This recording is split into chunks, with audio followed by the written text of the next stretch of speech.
I grew up in a hoarder home. My mom loved pretty things, and she had a really hard time throwing anything away.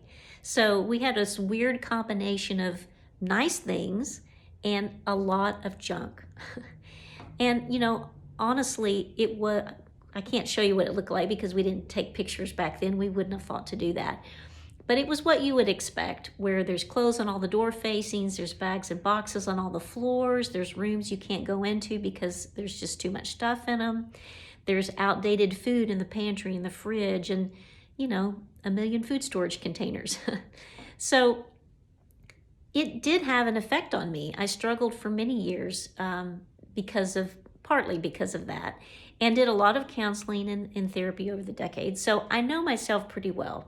And I get the irony that, I grew up in a hoarder home and now I'm a home organizer that helps people declutter their houses. But I get such satisfaction from seeing that transformation. Those are my favorite jobs. And, I just think it's kind of fun that it's come full circle for me. I couldn't help my mom, and, I wouldn't have even known how to start helping her back then. But now I get to help people make that transformation for themselves and change their lives.